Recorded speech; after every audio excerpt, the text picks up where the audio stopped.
Calendar చెప్పాలి. ఏం చెప్తుంది క్యాలెండర్? ఈ సంవత్సరం కాదండి, ఏ సంవత్సరం 2030 సంవత్సరంలో తీసుకుంటాం. ఏమంటావు? 2030లో తీసుకుంటాం. మళ్ళా 30 ఇంకా ఇప్పుడు కాదు, 2040లో తీసుకుంటాం. చూడండి సంవత్సరాలు పొడిగిస్తున్నాయి. కానీ దేవుడి బిడ్డ గడియారు చెప్పినప్పుడు, తర్వాత నీ పిల్లలు చెప్పినప్పుడు, అప్పుడు కాదు దేవుడు నీకు ప్రేరేపణ ఇచ్చిన మునుగు. దేవునికి స్తోత్రం హల్లెలూయా. ఏముండాలండి? నూతనమైన వ్యక్తి, నూతనమైన వ్యక్తి.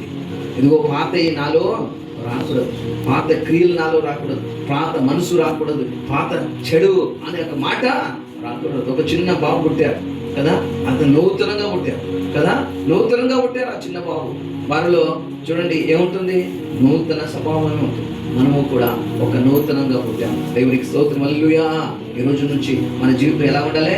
నూతనంగా మనం పుట్టబడ్డాం. దేవునికి స్తోత్రం హల్లెలూయా. నూతనమైన క్రియలే మనలో ఉండాలి. ఇదిగో పాత దాన్ని సమాధి చేయబడాలి, పాత మనసు సమాధి చేయబడాలి, పాత వ్యక్తిని సమాధి చేయబడాలి, పాత క్రియలు మన ఎదుట సమాధి చేయబడాలి. ఇప్పుడు మనం జీవించున్నది ప్రభు కొరకే. దేవునికి స్తోత్రం హల్లెలూయా. దేవుని కొరకండి, దేవుని కొరకే, దేవుని కొరకే, దేవుని కొరకే. దేవుని బిడ్డలారా, ఈ సిలువ వేయబడిన ప్రభు గురించి ఈ మనసు ఏం చేయాలండి? మనసు మారాలి. రెండవదిగా మనసు మారాలి. తర్వాత పాప క్షమాపణ. తర్వాత ప్రతి వాడు యేసు క్రీస్తు నామములో బాప్తిసము పొందగలరు. ఏం పొందవాలనమ్మా? బాప్తిసము పొందగలరు. చూడండి, బాప్తిసం